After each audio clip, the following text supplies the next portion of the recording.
Mari kita berdoa. Bapa yang baik, kami bersyukur pagi hari ini kami boleh menaikkan pujian dan penyembahan. Dan inilah waktu yang Kau berikan untuk kami merenungkan firman-Mu. Biarlah kami boleh mengerti dan menangkap apa yang Engkau mau Tuhan. Lewat firman-Mu Engkau turunkan atas kami hikmat dan pengertian, pewahyuan yang baru untuk membawa kami semakin mengenal Engkau. Kami mengizinkan Engkau Tuhan untuk beracara, membuat apa yang tidak mungkin jadi mungkin, membuat apa yang kami tidak mengerti menjadi mengerti, sehingga kami boleh Kau pandang sebagai anak-anak yang bijak, karena kami mendengar, mengerti, dan kami boleh melakukannya.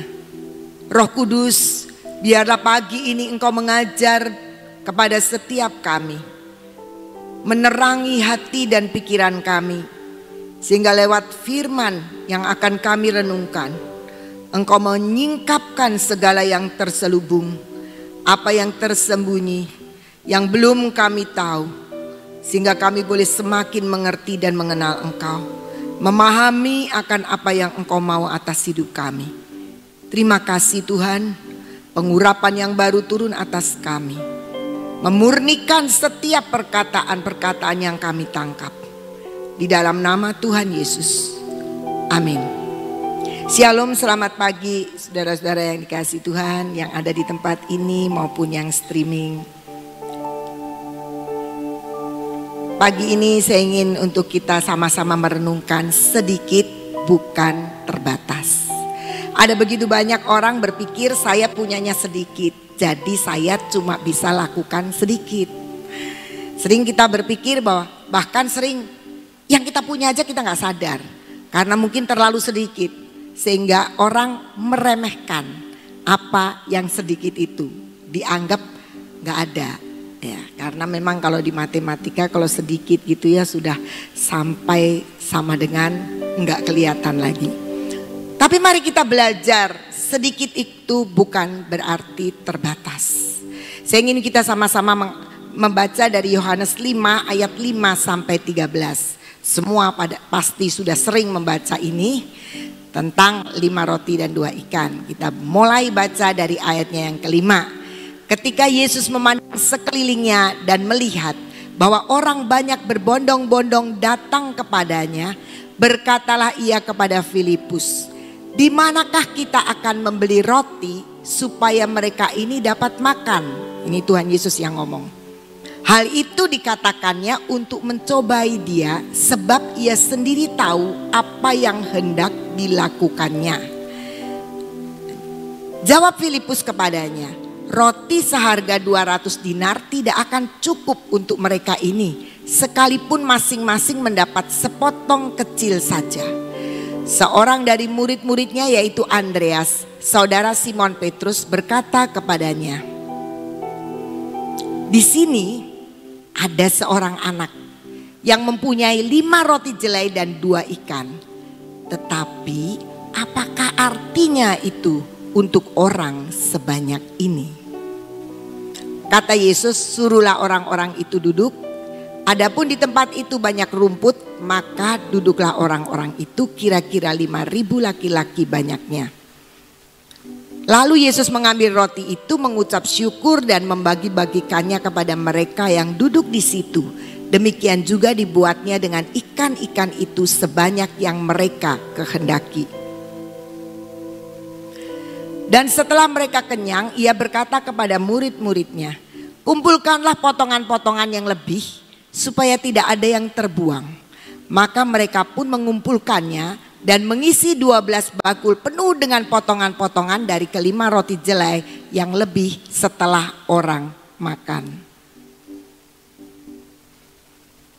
Oke, nah kita lihat di sini di dalam Yohanes 5 ayatnya yang ke-9, coba diulang sedikit. Ayatnya yang ke-9 dikatakan, tetapi apakah artinya itu untuk orang sebanyak ini? Jadi waktu Tuhan Yesus mengatakan bahwa kamu harus kasih makan, Andreas ini rupanya longok sana longok sini. Kalau Filipus dia mikir-mikir duitnya, tapi kalau Andreas barangkali ada yang bisa dicomot gitu kira-kira ya. Tapi dia menemukan seorang anak yang membawa 5 roti jelai dan 2 ikan. Cuma dia ngomong begini, untungnya dia ngomong. Kan barangkali ada juga yang gak ngomong, udahlah ngapain gitu. Dia ngomong, ada sih Tuhan, ada di sini yang bawa 5 roti jelai dan 2 ikan.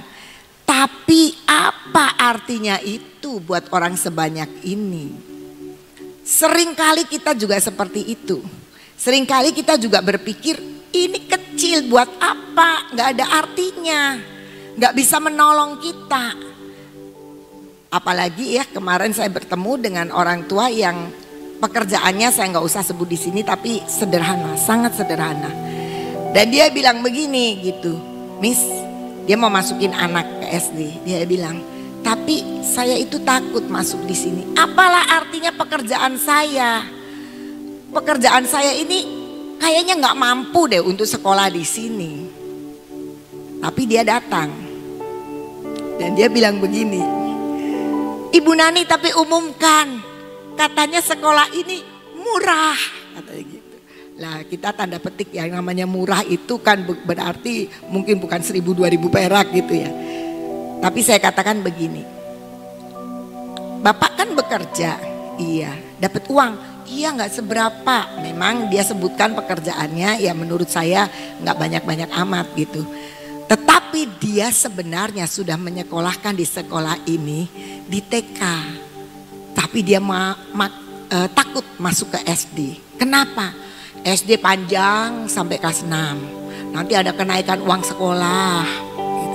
Saya bilang, Pak, kalau semua orang berpikir 6 tahun lagi saya mau bayar uang sekolahnya gimana, dengan ukuran sekarang yang Bapak kerja, rasanya semua orang gak ada yang berani memiliki planning. Tetapi sehari cukup sehari, Pak. Bapak bisa mampu menyelesaikan sampai TK. Masuk ke SD, Bapak bisa bayar. Tapi jangan mikirin 6 tahun lagi dengan ukuran gaji sekarang. Bapak gak pingin hidup Bapak berubah. Yang sekarang sedikit, tapi bukan berarti terbatas. Ya pengen sih. Singkat cerita kita ngobrol. Dia masuk akhirnya. Banyak orang seringkali berpikir begitu. Sekarang ini aku cuma punya sedikit. Dan berpikir akan tetap sedikit. Sehingga terbatas untuk Tuhan bekerja. Kalau kita lihat ayat sebelumnya. Kita lihat ayat yang ke berapa ya. Coba dilihat ayat ke-7.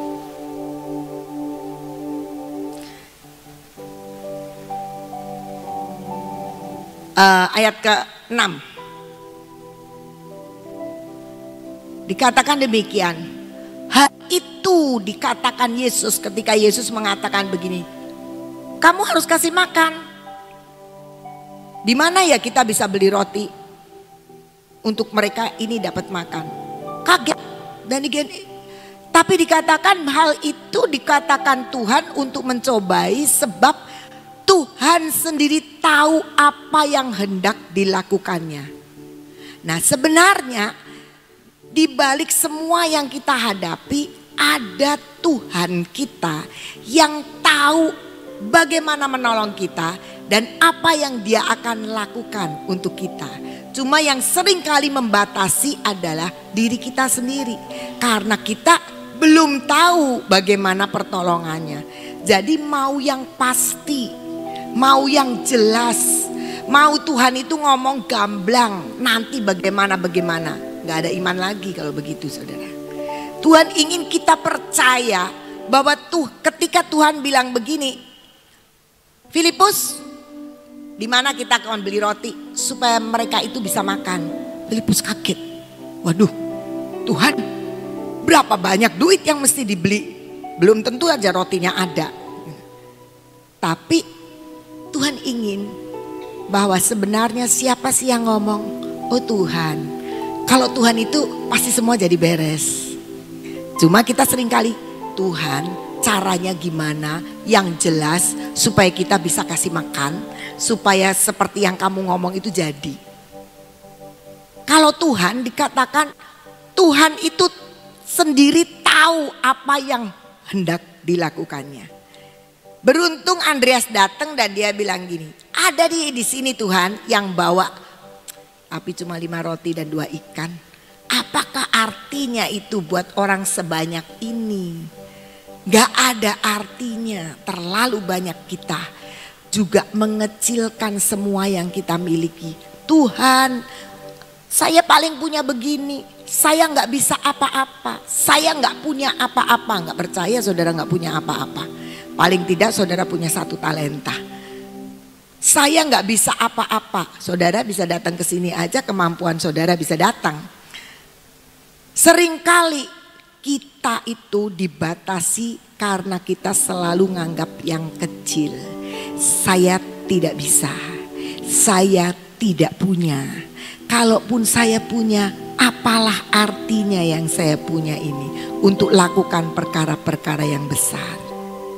Nah, dari sini kita akan melihat ada 2 hal yang terjadi yang boleh kita simak. Yang pertama kita akan lihat tentang roti.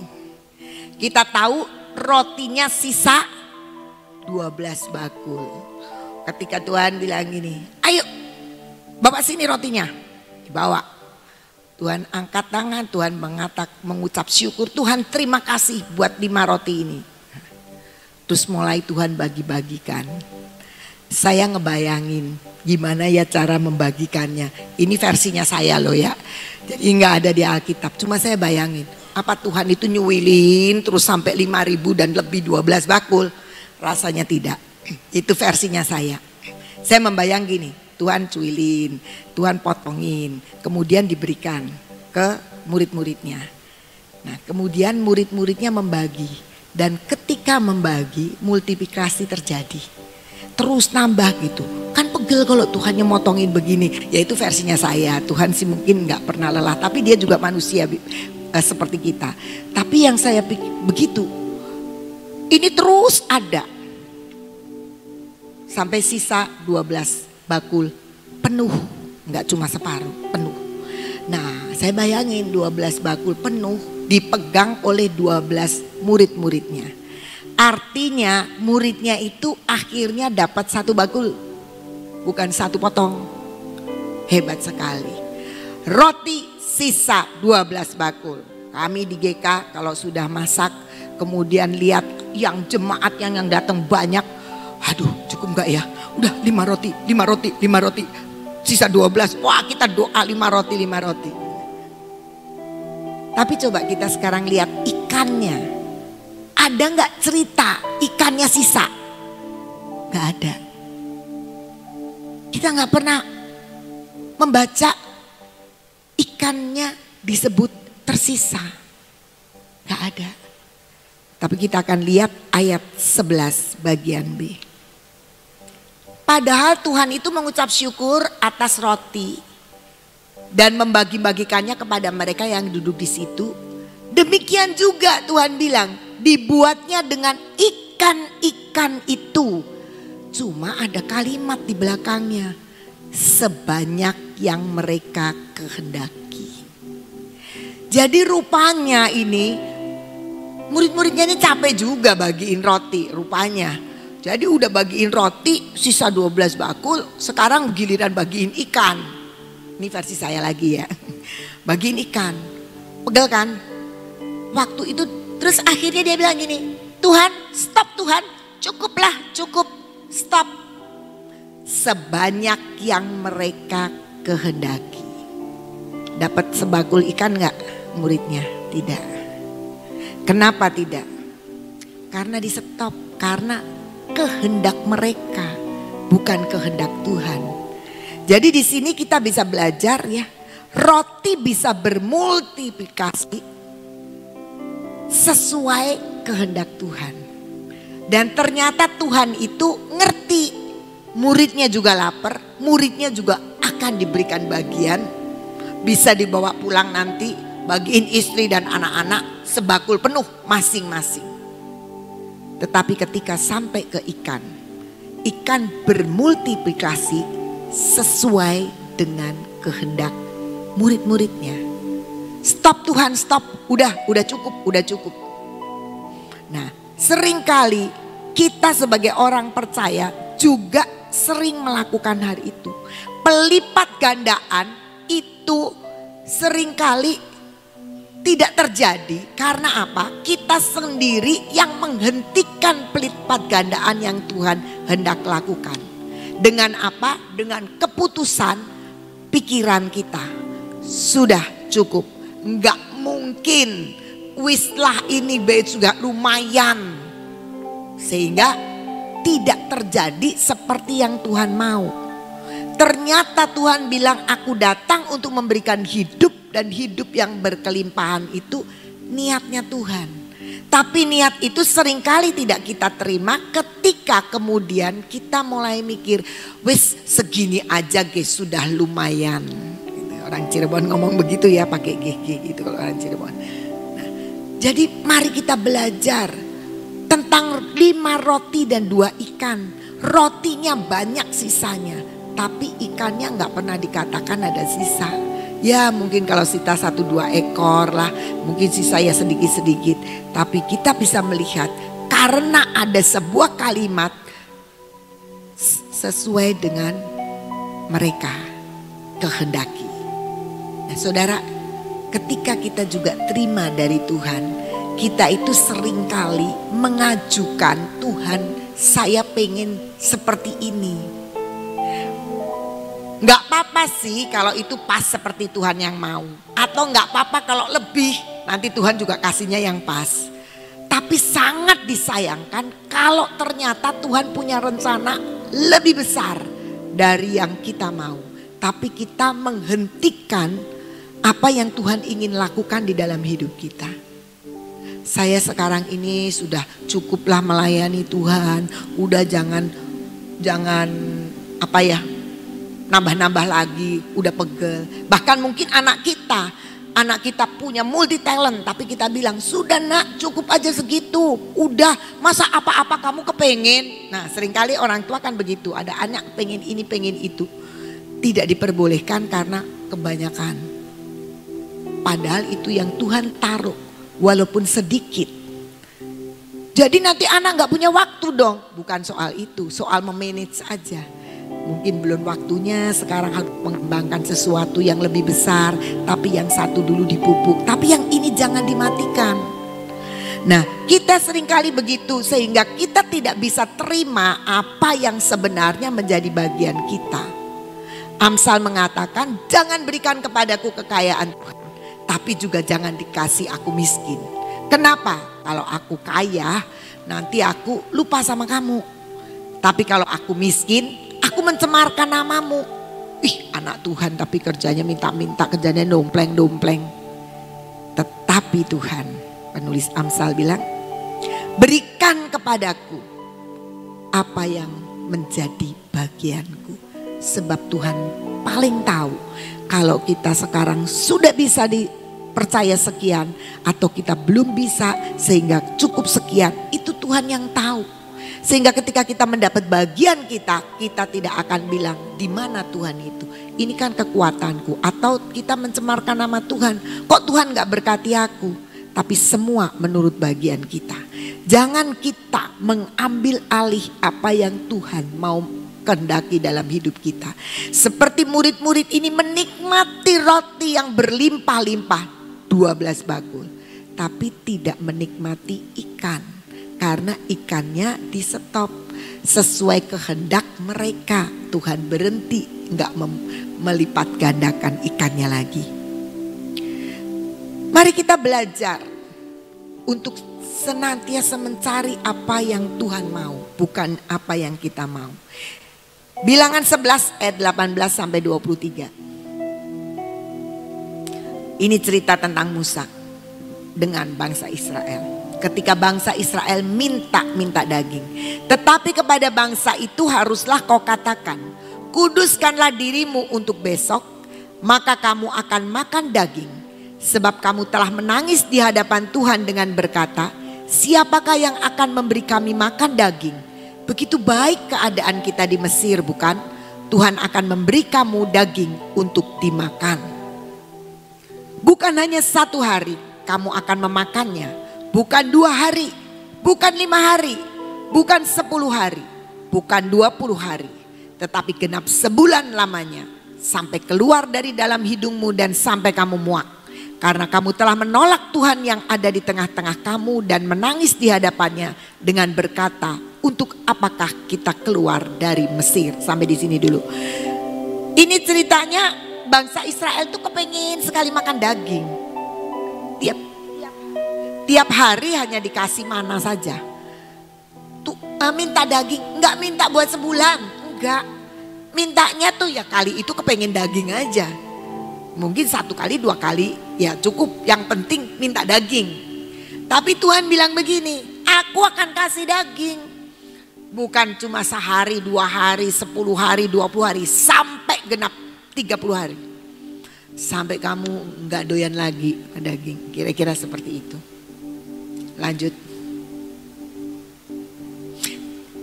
Tetapi kata Musa, bangsa yang ada bersama aku ini berjumlah 600.000 orang berjalan kaki. Namun engkau berfirman, daging akan kuberikan kepada mereka dan genap sebulan lamanya mereka akan memakannya. Musa bilang, mana bisa Tuhan? Kok sampai sebulan? Ini 600.000 loh. Gimana caranya kamu ngasih? Dapatkah sekian banyak kambing domba dan lembu sapi disembelih bagi mereka sehingga mereka mendapat cukup? Jadi Musa berpikir kalau Tuhan ngasih itu dari apa yang sudah dimiliki oleh bangsa Israel. Sama seperti kita. Kalau Tuhan bilang, aku akan berkati kamu. Dengan apa Tuhan? Wong aku cuma punya begini. Aku akan berkati kamu berlimpah-limpah. Gimana Tuhan? Wong kerjaanku cuma sederhana seperti ini. Gimana kamu bisa berkati aku? Jadi Musa juga sama. Dia berpikir ketika Tuhan mau kasih daging, pasti yang Tuhan mau kerjakan pakai ternaknya bangsa Israel itu. Disembelih. Kalau gitu gak usah panggil Tuhan ya. Nyembelih aja langsung bisa makan daging. Dapatkah sekian banyak kambing domba? Itu buat sebulan. Kalau sehari Tuhan mungkin masih cukup. 2 hari masih cukup. Tapi kalau 30 hari gak bisa. Karena apa? Karena Musa berpikir hanya dengan apa yang ada pada kita. Lanjut. Tetapi Tuhan menjawab Musa, masakan kuasa Tuhan akan kurang untuk melakukan itu. Sekarang engkau akan melihat apakah firmanku terjadi kepadamu atau tidak. Dan kita tahu burung puyuh dikirimkan Tuhan. Tuhan tidak ngutik-ngutik apa yang bangsa Israel punya. Tapi Tuhan akan menyatakan kuasa Tuhan tidak pernah berkurang dari setiap firman yang Dia berikan pada kita. Tidak ada yang bisa membatasi Tuhan kalau Tuhan sudah mau untuk sebuah berkat. Mari kita lihat, mungkin selama ini ada begitu banyak firman yang gak terjadi karena kita sendiri. Karena kita berpikir, ih jauh banget itu firman. Gimana caranya Tuhan bisa begitu? Yang sepertinya tidak mungkin. Tapi Tuhan bilang, masakan kuasa Tuhan kurang untuk melakukan itu. Satu ketika Pak Gideon datang ke saya dan bilang gini, In, guru-guru tuh kasihan loh, gajinya mau jangan kecil-kecil katanya, kata Pak Gideon gitu. Oh Pak Gideon, saya juga selalu berdoa untuk bisa memberikan salary yang cukup besar, kata saya. Terus saya bilang begini sama Gideon, Pak Gideon, doa saya. Dan itu saya katakan di depan guru-guru juga. Saya berdoa semua guru saya punya rumah. Semua guru saya naik mobil. Saya kalau ngomong sama guru, wah gurunya senangnya bukan main. Amin, amin, amin. Pasti berharap naik gaji kan? Saya juga tidak tahu mau naikin gaji berapa sampai dia beli mobil. Tapi yang saya tahu, masakan kuasa Tuhan akan kurang untuk melakukan itu. Saya tidak pernah berpikir yayasan aja yang pada punya mobil. Karena yayasan yang pengusaha-pengusaha kerja. Yang punya rumah, yayasan aja yang punya rumah. Saya tidak pernah berpikir begitu. Yang saya pikirkan adalah semua guru saya punya rumah. Setelah itu semua guru saya punya mobil. Dan saudara, saya tidak tahu kalau orang menganggap salary guru itu enggak besar-besar amat. Tapi mereka biarlah jadi orang yang diberkati. Satu persatu punya rumah. Dan kemarin saya dapat laporan lagi, satu guru punya rumah. Sampai saya meneliti, saya baru nelitinya yang SD. Gurunya paling banyak sih. Siapa yang belum punya rumah? Tinggal satu yang sudah menikah tapi belum punya rumah. Tinggal satu. Yang lain memang ada yang belum punya rumah tapi masih single, masih baru, fresh graduate gitu ya. Tapi yang sudah berkeluarga, sudah semua punya rumah sendiri. Ya mungkin ada yang kredit, ada yang memang sudah lunas kreditnya. Tapi saya melihat ini kuasa Tuhan yang tidak mungkin jadi mungkin. Semua orang bilang salary sebegitu tapi punya rumah. Dan bahkan saya kagum sekali. Beberapa guru sudah mulai punya mobil. Guru-guru kami sudah mulai punya mobil. Saya cuma bilang nanti parkirnya bisa penuh dengan mobil-mobil guru sendiri. Karena orang tua sudah banyak. Kalau orang tua pada mobilnya bagus-bagus mentereng-mentereng. Kalau lagi nganter anak sekolah, kecuali jangan ketemu yayasan. Tapi kita mau tahu gitu. Masakan kuasa Tuhan itu kurang untuk melakukan itu. Sekarang biarlah kita melihat apakah Tuhan yang mengatakan aku datang untuk memberikan hidup-hidup yang berkelimpahan. Bukan masalah materi saja. Kelimpahan sukacita, kelimpahan damai sejahtera, kelimpahan hikmat, kelimpahan pengertian. Tapi juga pasti kelimpahan kehidupan. Dan itu maksud Tuhan, niat Tuhan. Jangan dihentikan oleh ketidakpercayaan kita. Jangan dihentikan oleh sebab kita bilang, siapa sih aku ini? Kerjaku kan sederhana. Gimana aku bisa dapat? Gimana aku bisa melakukan ini itu? Gimana aku bisa terima ini itu? Tuhan mengatakan pagi ini, masakan kuasa Tuhan akan kurang untuk melakukan itu. Yang penting berdoa sama Tuhan. Tuhan, berikan kepadaku apa yang menjadi bagianku. Tetapi ingat, jangan-jangan bagianku kecil, bagianku memang rumah kontrakan. Enggak mungkin. Jangan khawatir tentang apapun. Apa yang akan kamu pakai, apa yang kamu makan. Kalau khawatir itu dicari bangsa-bangsa yang tidak mengenal Tuhan. Yang kamu pakai bukan cuma pakaian loh. Rumah juga akan dipakai untuk tempat tinggal. Jangan membatasi Tuhan. Kuasa Tuhan itu tidak kurang. Biar kecil bukan berarti terbatas. Kenapa? Kecil bagi kita. Tapi bagi Tuhan, Dia bisa memultiplikasikan, melipat gandakan.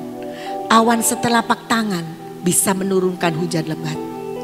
Apa yang kecil bisa jadi besar dengan kuasa Tuhan. Mazmur 60 ayat 14. Dengan Allah akan kita lakukan perbuatan-perbuatan gagah perkasa. Sebab Dia sendiri akan menginjak-injak para lawan kita. Siapa lawan kita? Orang penagih hutang. Lawan kita apa? Diri kita sendiri yang kurang percaya. Tuhan akan injak-injak itu. Asal kita lakukan dengan Allah. Maka perbuatan-perbuatan gagah perkasa bisa kita kerjakan. Bukan dengan kuat gagah sendiri. Hakim-Hakim 7. Kita baca aja ayat 2 dulu. Ini ketika Tuhan mengutus Gideon untuk menolong bangsa Israel dari penindasan orang Midian. Berfirmanlah Tuhan kepada Gideon, terlalu banyak rakyat yang bersama-sama dengan engkau itu daripada yang ku kehendaki untuk menyerahkan orang Midian ke dalam tangan mereka. Jangan-jangan orang Israel memegahkan diri terhadap aku sambil berkata, tanganku sendirilah yang menyelamatkan aku. Gideon ini disuruh, diutus untuk memerangi orang Midian karena sepanjang sekian tahun itu bangsa Israel ditindas sama orang Midian. Jadi setiap kali mereka panen, panennya itu direbut sama orang Midian. Mereka dalam keadaan miskin, tertindas. Dipanggil lagi Gideon, aku mau menyelamatkan orang Israel. Kamu perangi itu orang Midian. Gideon ngumpulin 32.000 orang. Banyak kan mau melawan Midian. Kata Tuhan, ini terlalu banyak. Gideon kebanyakan. Tanyain aja yang takut-takut suruh mundur. Mundurlah yang takut-takut ini. Masih 10.000. Jadi yang takut itu ada 22.000 ya. Tuhan ngomong begini, Gideon kebanyakan 10.000. Ngapain 10.000? Tuhan gak kepengen nanti kalau menang orang Israelnya bilang, nih kita hebat nih menang. Udah pakai yang sedikit aja. Singkat cerita ayat 7 bagian A. Lalu berfirmanlah Tuhan kepada Gideon, dengan ke-300 orang yang menghirup itu akan kuselamatkan kamu. Gideon punya tentara banyak gak? Banyak, 32.000 orang. Tapi Tuhan bilang gak kepake.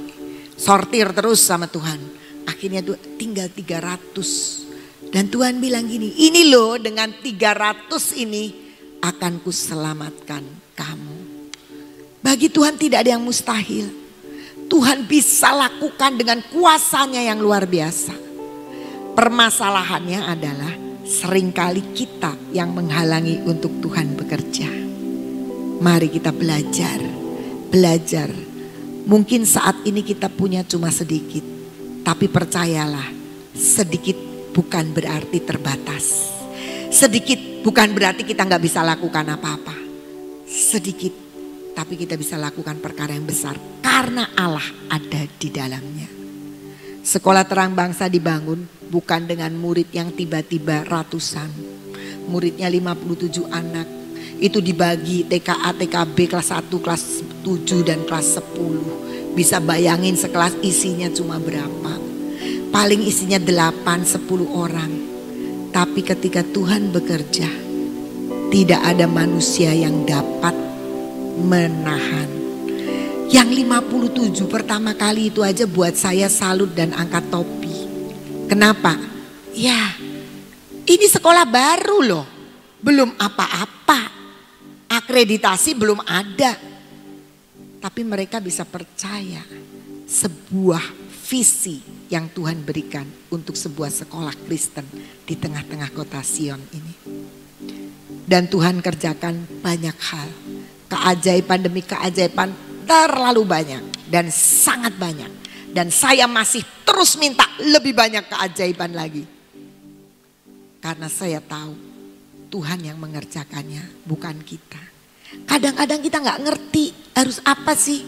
Tapi tiba-tiba Tuhan bukakan jalan. Bahkan sering kali sebelum kita sadar kita perlu, Tuhan sudah sediakan. Saya percaya Tuhan masih punya banyak cara untuk menolong setiap kita. Jangan meremehkan, menyepelekan yang kecil di dalam diri kita. Saya gak bisa apa-apa. Saya bisanya masak telur. Gak apa-apa, masak telur lah.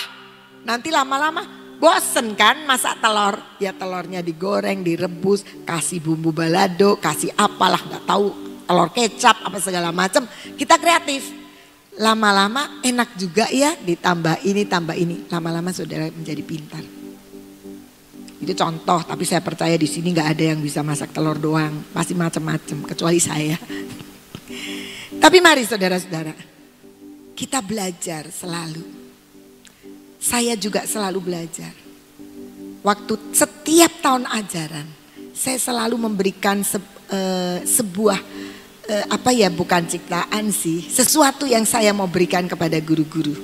Dan tahun ajaran ini belum, nanti bagikannya nanti. Saya bikinin puding. Puding itu saya nggak suruhan pembantu loh. Kalau saya mau kasih ke guru-guru, saya belajar bikin sendiri. Motongin buah sendiri, bikin sendiri, walaupun dibantu pembantu keliru lagi. Keliru saudara-saudara, kalau puding keenceran kan gak bisa beku ya, tapi ini masih bisa beku. Saya makan enak juga, nanti saya bagikan bukan buat saudara, buat guru-guru. Kenapa? Saya mau cerita. Ini puding nih dibuat dengan sebuah hati. Dan di dalamnya ada kiwi, ada anggur, ada buah naga, ada nanas, ada jelly, ada macam-macam. Ini adalah gambaran gurunya juga macam-macam. Loh, saya punya guru tuh macam-macam. Ada yang lemah lembut, ada yang suaranya lantang sampai 1 kilometer kedengeran. Ada yang keras, ada yang ngotot, ada yang klemer-klemer juga sih sebenarnya. Tapi semua campur, saling mengasihi, menjadi satu. Dan akhirnya di tempat puding bening kaca, saya bilang kita ditonton. Kalau kita bagus ya di alam, tapi kalau kita jelek kelihatan. Itulah guru. Dan saya memberikan gambaran itu kemarin ketika pembukaan rapat kerja. Saya bilang gini, Alkitab bilang jangan suka senang menjadi guru. Yakobus 1 ayat 3. Yakobus 3 ayat 1. Bilang begitu, jangan kepengen jadi guru. Semua guru diem. Lah kok gak boleh, nanti siapa yang ngajar. Tapi Alkitab bilang Tuhan akan ikut bekerja. Kenapa? Karena guru itu hukumannya lebih keras, lebih berat. Itu Alkitab yang ngomong. Tapi saya bilang jangan takut. Kalau kamu mengerjakan sesuai panggilan Allah, kamu adalah orang yang terpanggil jadi guru. Dan Allah akan ikut bekerja untuk mendatangkan kebaikan. Saya percaya Tuhan kita adalah Tuhan yang ajaib. Jangan hentikan dia dengan ketidakpercayaan kita. Jangan hentikan dia dengan cara berpikir kita. Tapi mari kita ikuti dia.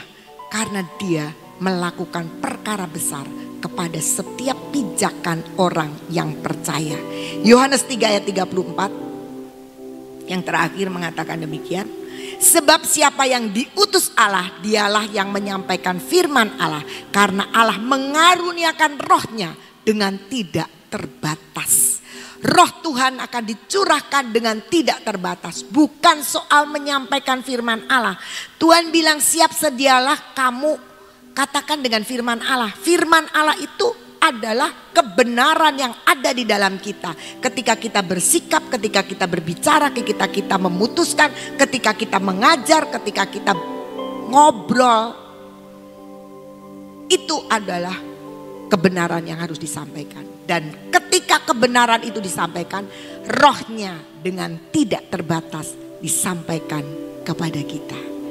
Mari kita meyakini, mengimani, menyetujui bahwa sedikit pun di dalam diri kita bukan berarti terbatas untuk kita mengerjakan dan terima yang terbesar. Mari kita berdoa.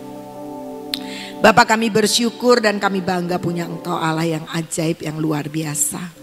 Mampukan kami menangkap akan firman-Mu dan kami tahu Tuhan, keterbatasan kami bukan sama dengan keterbatasan-Mu. Kami memang terbatas tetapi Engkau Allah yang tidak terbatas. Saat Roh-Mu dicurahkan maka segala perkara bisa jadi. Kami tidak ingin Tuhan seperti ikan yang Kau berikan dan kami batasi. Tapi kami mau seperti roti yang dipecah-pecahkan menurut kehendak-Mu. Sehingga kami tahu Tuhan, kami bisa berbagi, kami bisa memberikan, kami bisa menjadi saluran berkat. Seperti murid-muridnya, mendapat satu bakul penuh untuk berbagi. Bapa, kami rindu Engkau terus menerjemahkan apa yang kami terima pada pagi hari ini. Jadikan kami pelaku firman. Mampukan kami Tuhan untuk melihat apapun yang kecil ketika kami lakukan dengan setia. Ketika kami mengerti ada pekerjaan dan karya Tuhan yang bisa bekerja lewat yang kecil.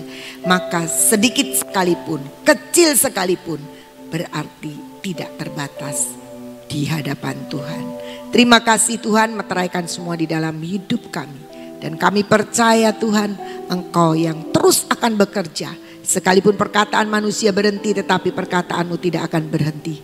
Terus menerjemahkan dan menuntun kami sampai kami menikmati semua yang terbaik yang datang daripadamu. Terima kasih Bapa. Saat ini kami mau berdoa untuk bangsa dan negara kami, tanah air Indonesia, tanah air yang ajaib dan luar biasa. Biarlah Engkau sendiri yang akan terus Tuhan memberikan pimpinan buat Bapak Jokowi bersama dengan staf para menteri Kabinet Indonesia Maju. Sehingga ke saat Pak Jokowi boleh mengakhiri masa jabatannya, benar-benar kami boleh melihat Indonesia semakin maju. Dan bahkan Tuhan akan terpilih penerus yang akan terus merancangkan hal-hal dan mengikhtiarkan apa yang baik buat bangsa ini. Sehingga Indonesia penuh dengan kebenaran Tuhan. Dan kebenaran itu yang akan mengangkat derajat bangsa ini. Terima kasih Bapak, kami mengucap syukur dan kami percaya. Keberadaan kami di tanah air Indonesia bukanlah iseng-iseng Engkau menciptakan kami. Tapi biarlah walaupun kami minoritas, walaupun kami sedikit, walaupun kami mungkin pribadi seorang diri. Tapi kami tahu Tuhan tidak terbatas kuasa-Mu untuk bekerja atas kami. Untuk kami bisa menjadi berkat buat bangsa ini. Terima kasih Bapa, biarlah Engkau sendiri yang akan menolong masa-masa yang ada saat ini. Bencana-bencana alam yang terjadi, minimaliskan Tuhan. Supaya itu boleh diatasi oleh pemerintah kami dengan sangat baik. Karena perlindungan-Mu terus menaungi kami, menaungi bangsa ini Tuhan. Sehingga kalau terjadi gempa, tsunami di mana-mana tempat, di berbagai tempat, minimaliskan Tuhan. Kalau itu memang harus terjadi. Namun kami memohon kepadamu Tuhan, untuk kota Sion ini tetap ada dalam perlindungan-Mu. Karena berdiri di tempat ini Tuhan, orang-orang yang terus berdoa dan memohon anugerah-Mu. Kami tahu ada banyak tempat juga Tuhan, anak-anak-Mu sedang berdiri menahan bencana. Tuhan, biarlah pekerjaan-Mu sendiri yang Kau turunkan dan Kau nyatakan. Sehingga semuanya akan mendatangkan kebaikan buat bangsa ini. Untuk mereka berseru-seru dan melihat Tuhan yang hidup. Dan berseru-seru kepada Engkau Allah yang lewat Tuhan Yesus Kristus menjadi penyelamat dunia. Terima kasih Tuhan, berkati Indonesia. Terus sebagaimana yang Engkau sudah rancangkan. Rencana hilirisasi yang sudah ditegakkan pemerintah.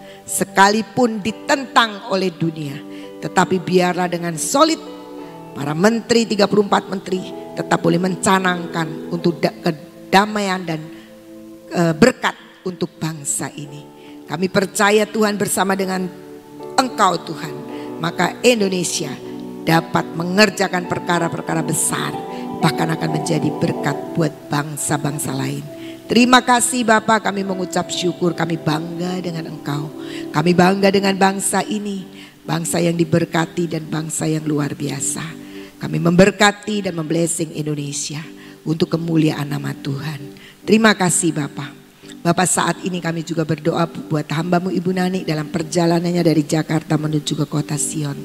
Engkau tetap berikan kekuatan, kesehatan. Dan Engkau sendiri yang tetap memberikan Tuhan firman-firman yang akan disampaikan malam nanti. Siapkan jemaat-Mu, siapkan kami semua, baik yang ada di tempat ini maupun yang akan mengikuti live streaming di berbagai kota, bahkan di berbagai belahan dunia. Terima kasih Bapak, kami mengucap syukur dan percaya dengan tidak kurang apapun Kau sampaikan dan tibakan. Hamba-Mu Ibu Nani bersama dengan keluarga tiba di kota Sion, kota yang diberkati, kota yang penuh dengan kemuliaan Tuhan. Terima kasih Bapak. Bapak, kami berdoa saat ini untuk kesehatan kami masing-masing. Biar Engkau memberikan kepada kami kekuatan tubuh yang sempurna untuk kami dapat menjalankan tugas panggilan kami setiap hari. Kami melayani, kami bekerja, kami mengupayakan apapun juga. Tangan-Mu menaungi kami dengan kekuatan tubuh yang sehat. Daya tahan tubuh kami untuk boleh menepiskan radikal bebas yang ada di sekeliling kami, yang membuat tubuh kami tetap sehat. Terima kasih Bapak, kami mengucap syukur dan sebentar kami akan terima pengurapan. Mari saudara-saudara kita bangkit berdiri. Saya percaya bahwa semua sudah memegang minyak urapan dan kita akan mengurapi akan panca indera kita. Kami tahu Tuhan ada tudung perlindungan 10 lapis yang melingkupi kami. dengan mata yang terus membuat kami tertuju hanya kepadamu, dengan telinga yang kami sendengkan hanya kepadamu. Kau pasangkan filter untuk kami tidak mendengar apapun yang tidak patut untuk kami dengar, dengan mulut bibir yang diurapi, sehingga setiap perkataan kami adalah kebenaran yang sejati daripadamu. Hati kami Tuhan menjadi hati yang penuh dengan kebenaran, sehingga keluar dari hati kami semua perkara-perkara yang mendatangkan berkat, kekuatan, semangat bagi orang yang mendengar. Kami percaya Tuhan segala tegar tengkuk, kemalasan, keraguan, kekhawatiran kami pagi ini juga oleh kuasa urapan-Mu ditepiskan dari hidup kami. Dan kami percaya tangan-tangan kami menjadi tangan yang terampil. Apa yang tidak mampu tadinya menjadi mampu untuk dikerjakan oleh tangan ini Tuhan. Tangan-tangan yang penuh dengan kuasa-Mu mengulurkan kasih, pemberian dan berkat bagi banyak orang.